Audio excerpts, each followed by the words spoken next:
अस्सलाम वालेकुम। लेक्चर 3 में हमने कंडीशनल स्टेटमेंट्स को स्टडी किया था। कंडीशनल स्टेटमेंट की कुछ एग्जांपल्स हम लोग देख लेते हैं कि हम लोग किस तरह इंप्लीमेंट कर सकते हैं। एक एग्जांपल आपको यहाँ पे गिवन है, description create an application for unit conversion of length as shown in figure, display a menu and ask user to choose option, then input the value and result, please choose one of the given options. इसके बाद आपके पास क्या आएगा, दो options आएंगी, convert inches to feet और convert feet to inches. एक चीज़ आपने ज़हन में रखनी है कि 12 इंच मिल के एक फीट बनाती हैं। मीन्स कि अगर यूज़र इनपुट करता है 12 इंचेस, तो आपको क्या मैसेज आना चाहिए, आपको आना चाहिए बेसिकली 1 फीट 1 फुट। अगर आपके पास इंचेस जो हैं वो होते हैं 24, तो आपके पास क्या आना चाहिए, 2 फीट्स। तो इस तरह आपके पास ये कन्वर्जन्स परफॉर्म होंगी। इसी तरह आपके पास क्या है, कन्वर्ट फीट टू इंचेस। आपके पास अगर 1 फीट है तो उसके इंचेस कितने हो जाएंगे, 12 हो जाएंगे। अगर 2 फीट्स हैं तो 24 इंचेस होंगे। इस तरह आपने एक एप्लीकेशन बनानी है। फार्मूला आपको मैंने बता दिया है, इसको हम लोग पहले इंप्लीमेंट करते हैं जावा में।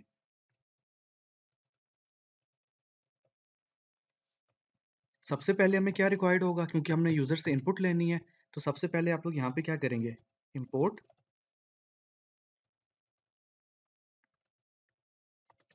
जावा डॉट यूटिल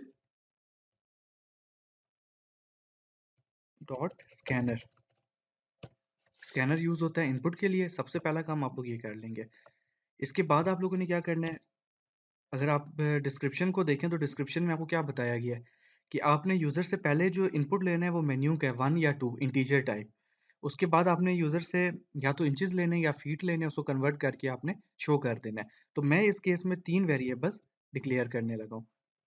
तो हम लोग बेसिकली इंटीजर में फिलहाल बात कर लेते हैं। मैंने एक इंट चॉइस के नाम से ले लिया, एक मैंने फीट के नाम से ले लिया और एक मैंने इंचेस के नाम से ले लिया। सबसे पहले हम लोग मेन्यू शो करवा देते हैं, system dot out dot print line, और इसमें हम बोलते हैं कि 1 कन्वर्ट इंचेस इनटू फीट। ये हमने फर्स्ट वन बना लिया। और सेकंड हम बना लेते हैं, जो सेकंड ऑप्शन है आपके पास,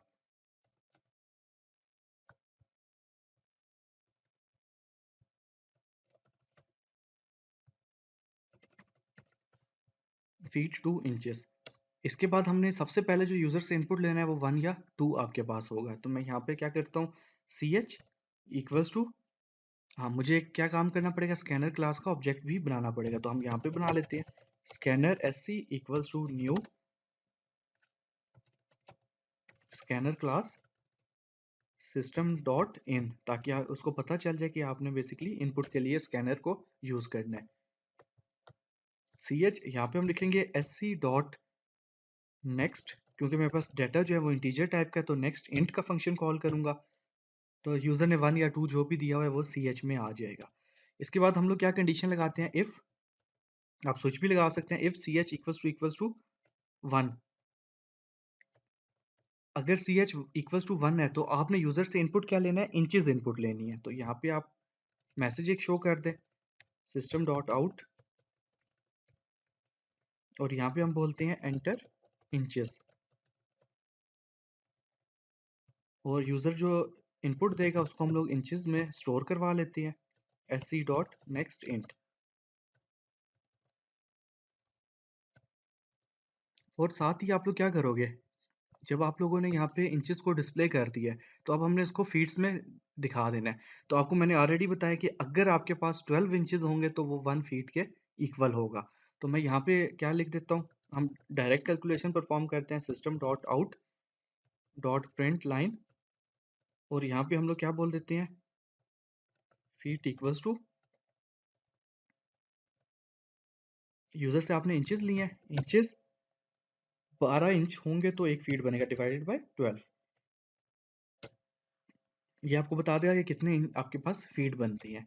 इस टाइम पे मैं ये सपोज कर रहा हूँ कि हमने जो फीट्स दिखानी है वो इंटीजर वैल्यूज दिखानी है, 1 फीट है, 2 फीट है, 3 फीट है। मैं ये नहीं दिखाना चाह रहा कि 1 पॉइंट समथिंग फीट है, तो हम उसको राउंड ऑफ करेंगे। ये चीज़ आपके पास, ये आंसर हो गया, तो ये चॉइस 1 हो गई। एल्स का केस क्या बनेगा, ये अगर आप देखें, ये इफ का केस था कि यूजर ने 1 इनपुट किया। 1 इनपुट से क्या मुराद है आपके पास कि हमने इंचेस इनपुट लेने थे और इसको कन्वर्ट कर देना था फीट्स में। अब सेकंड ऑप्शन जो है, सेकंड केस, वो हम लोग देख लेते हैं। सबसे पहले मैं मैसेज शो करवाने लगा हूँ एंटर फीट्स, कि आप लोग फुट या फीट बताएंगे, इसको हम स्टोर कर लेते हैं वेरिएबल के अंदर। अगेन इंटीजर टाइप है। सिस्टम डॉट आउट मैंने करवाया कि इंचेस कितने होंगे। यहाँ पे मैंने लिखा फीट मल्टीप्लाई बाय 12, क्योंकि एक फुट में 12 इंचेस होती हैं, तो एक से ज़्यादा अगर वो फुट इनपुट करेगा तो उसको हम मल्टीप्लाई बाय 12 करेंगे, आपके पास ये आंसर शो हो जाएगा। यहाँ तक क्लियर हो गया? इसको हम लोग एग्जीक्यूट करके एक दफ़ा देख लेते हैं। ये इसके नीचे आपके पास आउटपुट विंडो आएगी।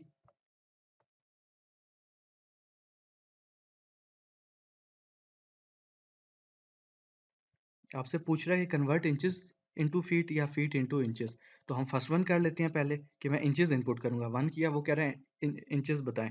मैंने फॉर एग्जांपल 24 किया, तो उसने मुझे फीट 2 दिखा दिए। इसके अलावा हम इसको सेकंड केस को भी देख लेते हैं। यहाँ पे मैंने फीट बताया, फॉर एग्जांपल मैंने 3 फीट्स बताए, तो 3 इंटू 12 होके आपके पास इंचेस आ जाएंगे, जो 36 का इक्विवेलेंट होता है। तो ये आपके पास एक एग्जांपल हो गई।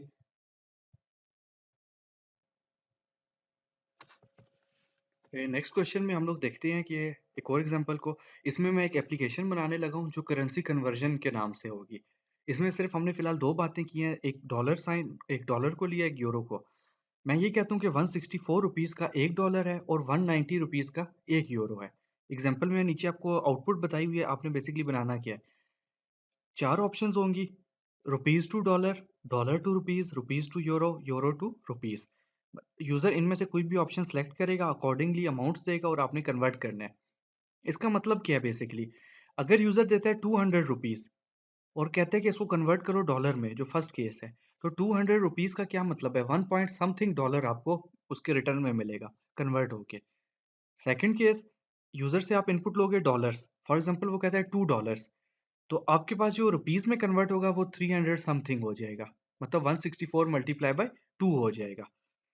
इसी तरह तीसरे नंबर पे केस के आपके पास, आप यूज़र से इनपुट लेंगे रुपीज़, सपोज करें यूज़र देता है 200 रुपये, 200 रुपीज़ देता है, तो आपने उसको कन्वर्ट करना है यूरो में, तो 1.0 या 1.1 समथिंग बनेगा, कि क्योंकि 190 रुपीज़ का एक यूरो होता है।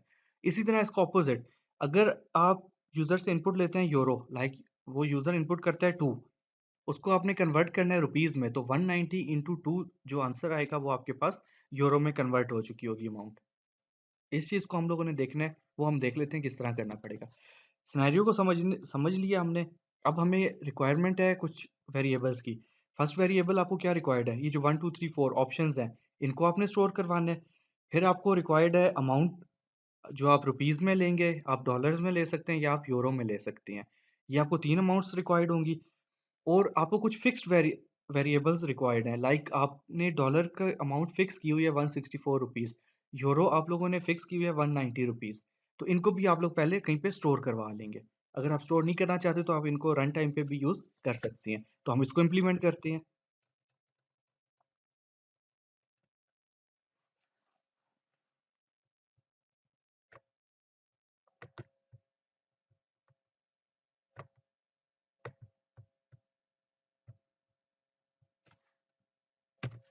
पुराने कोड को मैंने किया कमेंट। सबसे पहले आपको क्या रिक्वायर्ड है, ऊपर आपको पैकेज इंपोर्ट करना पड़ेगा जिसका नाम है import java.util.scanner। मेन फंक्शन में हम लोग अपना कोड लिखेंगे। सबसे पहले मुझे क्या रिक्वायर्ड है, इंट, और इंट में मैं बना लेता हूँ चॉइस। फिर मुझे फ्लोट में मैं बना लेता हूँ, हम रुपी भी ले सकते हैं RS, हम यूरो भी ले सकते हैं, हम डॉलर भी ले सकते हैं। ये हमने तीनों फ्लोट में बनाया क्योंकि इनकी वैल्यूज आपने मल्टीप्लाई डिवाइड करना है तो आपके पास पॉइंट्स में अक्सर आती हैं, तो इस वजह से मैं इनको फ्लोट में ले रहा हूँ। फ्लोट या डबल में आप ले लें, ठीक है। यहाँ तक बात हो गई। फिर मैं क्या कह रहा हूँ कि आपके पास कुछ वैल्यूज फिक्स हैं। मैं वेरिएबल बनाने लगा हूँ फाइनल टाइप का, ठीक है, फाइनल फ्लोट, और इसका नाम मैं दे देता हूँ euro amount, E amount, equals to, हम लोगों ने 190 बोला हुआ है, ये मैंने फिक्स कर दिया। इसका फाइनल, फाइनल का कीवर्ड मतलब कांस्टेंट, ये कांस्टेंट रहेगा, इसको आप चेंज नहीं कर सकते। फ्लोट डॉलर अमाउंट DAMT मैंने नाम दे दिया और हमने इसको 164 बोल दिया। इसके बाद मैं मेन्यू शो करूंगा, system dot out dot print line, और इसमें हम लोगों ने 1 से जो आपके पास 4 मेन्यू है वो शो करवा देना है। पहला मैं कह देता हूँ convert RS into dollar.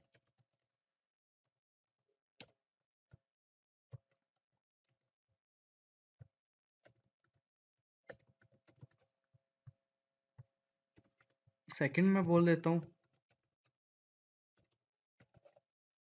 Dollar to rupees. Third number पे हम बोल देते हैं रुपीज़ टू यूरो,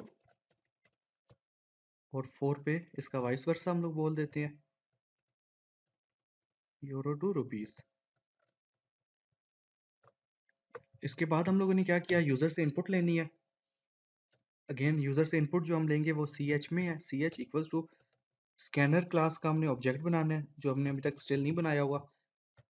हम स्कैनर क्लास का ऑब्जेक्ट बना लेते हैं।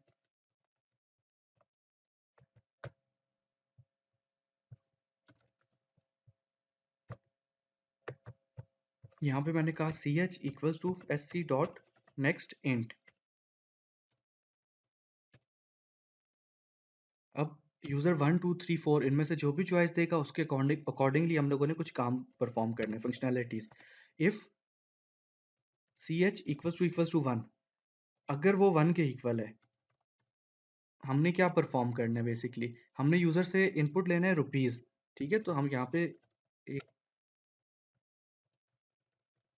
System dot out dot print line एक मैसेज शो करवाएंगे जिसमें लिखा हुआ कि enter rupees,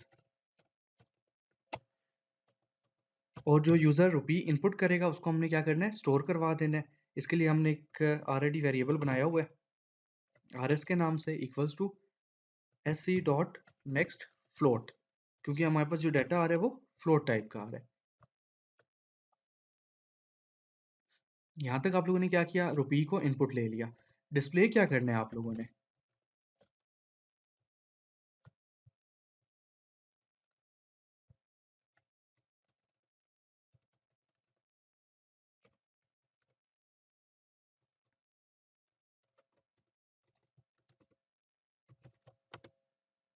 dollars equal to लिख दिया मैंने कि आपको कितने डॉलर्स बेसिकली मिल रहे होंगे। तो आपको मैंने ऑलरेडी बताया है कि कितने रुपीज़ मिल के $1 बनाते हैं। आपके पास 164 हम सपोज कर रहे थे, अगर 164 रुपीज़ होंगे तो आपके पास $1 बनेगा।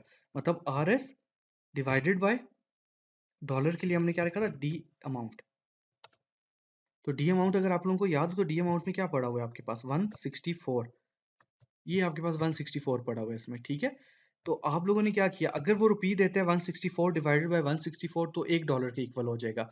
अगर वो रुपी देता है 164 से कम तो वो डॉलर पॉइंट्स में आ रहे होंगे।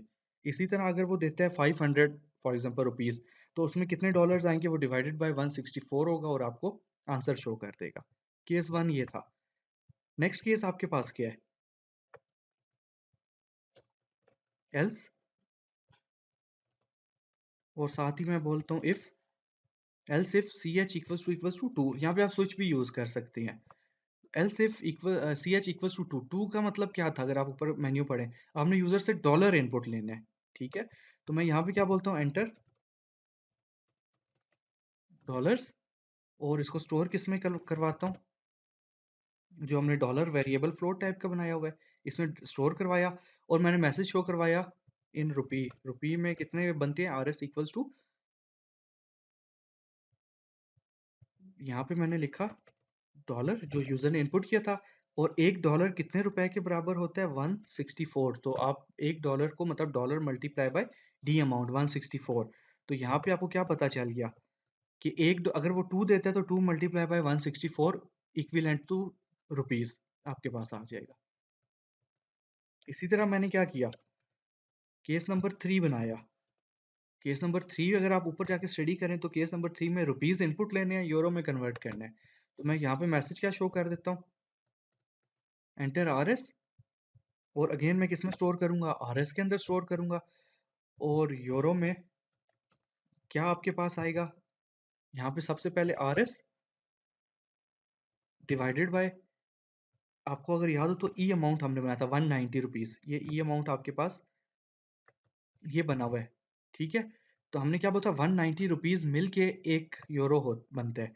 तो यहाँ पे मैंने आर एस इनपुट लिया, अगर यूजर देता है फॉर एग्जांपल 190 रुपीज, तो मैंने क्या बोला 190 डिवाइडेड बाय ई अमाउंट मतलब 190, तो इसका कंप्लीट आंसर क्या आ जाएगा, 1 आ जाएगा। इसको मैं जस्ट एक राउंड ब्रैकेट्स में कर रहा हूँ ताकि जो है वो कंकैटिनेशन परफॉर्म ना करे। इसको भी हम लोग क्या कर देते हैं राउंड ब्रैकेट्स में, अदरवाइज आप इसको एक नए वेरिएबल में पहले कैलकुलेट कर लें, उसके बाद यहाँ पे शो कर दें।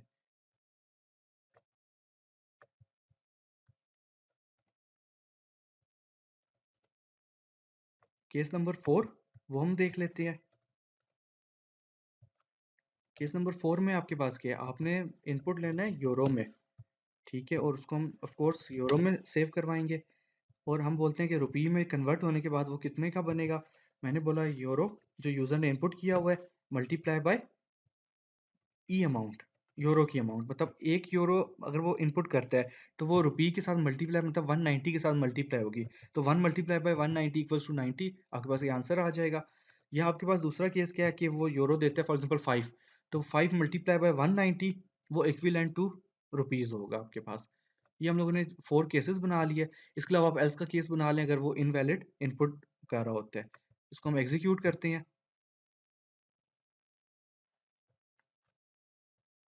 अगेन आपको कह रहे हैं कहीं पे आपके पास एरर आया हुआ है, लेट्स सी कहाँ पे एरर है वो हम देख लेते हैं।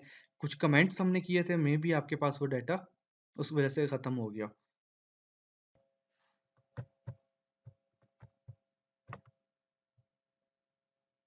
यस, हमारे पास एक फंक्शन की ब्रैकेट और हमारे पास जो ऊपर क्लास बनी थी उसकी ब्रैकेट मिसिंग थी, तो वो क्लास हमने पूरा कंप्लीट कर लिया। इसको हम अब एग्जीक्यूट करते हैं।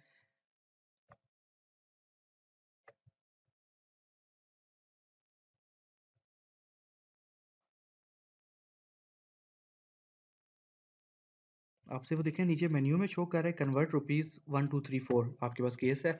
मैंने 1 केस किया, आपसे पूछ रहा है रुपी, आप रुपी एंटर करें। मैं कहता हूँ कि मेरे पास जो है 500 रुपीज़ हैं, तो मुझे इससे कितने डॉलर मिलेंगे। वो कहता है आपको 3 पॉइंट समथिंग डॉलर्स आपको इसके अगेंस्ट मिल सकते हैं, ठीक है। इसी तरह मैं इसको दोबारा चलाता हूँ और सेकंड पॉइंट हम लेते हैं $2। मैं कहता हूँ अच्छा ऐसा करो कि $3 मेरे पास पड़े हैं, तो मुझे रुपीज़ कितने मिलेंगे। वो कहता है तकरीबन आपको 492 रुपीज़ आपको मिलेंगे। ये आपके पास यहाँ पे आंसर आ रहा है। दोबारा हम एग्जीक्यूट कर लेते हैं। 3 नंबर आपने रुपीज़ बताने हैं। मैं कहता हूँ कि मेरे पास 195 रुपीज़ हैं, तो इसकी जगह मुझे यूरो कितना मिलेगा, 1.02, 190 का क्योंकि एक है। लास्ट केस भी हम लोग देख लेते हैं, 4 नंबर, और इसमें हम देखते हैं, हम यूरो इनपुट करते हैं। मैं कहता हूँ मेरे पास 5 यूरो हैं, तो 5 मल्टीप्लाई बाय 190, आपके पास आंसर जो आएगा वो 950 अप्रोक्स आ रहा है। तो वो बोलेगा आपके पास 950 यूरोज़ हैं। हमने ये काम जो है इफ एल्स से किया है। अगर आप यहाँ पे देखें तो ये आपको वार्निंग एक दे रहा है, सजेशन दे रहा है। अगर आप यहाँ पे माउस लेके आएंगे तो आपको क्या कह रहा है, replace chain of ifs with switch. क्योंकि हमारे पास यहाँ पे क्या वैल्यूज आ रही हैं, डिस्क्रीट आ रही हैं, 1 है, 2 है, 3 है, 4 है, ये इसका एल्स पार्ट है। तो आपके पास जब डाटा डिस्क्रीट में आता है तो आपको क्या कहा गया था कि आप स्विच स्टेटमेंट यूज किया करें। तो ये आपको नेटबीन्स खुद बता रहा है कि आप कोड को बेहतर करने के लिए यहाँ पे क्या यूज कर सकते हैं, स्विच कर सकते हैं। तो अगर आप लोग स्विच यहाँ पे यूज करना चाहें तो वो बेटर अप्रोच होगी, आप स्विच के ज़रिए भी ये काम कर सकते हैं। ये 2 एग्ज़ाम्पल्स थी जो हमने कंडीशनल स्टेटमेंट से रिलेटेड यहाँ पे आज ख़त्म की हैं।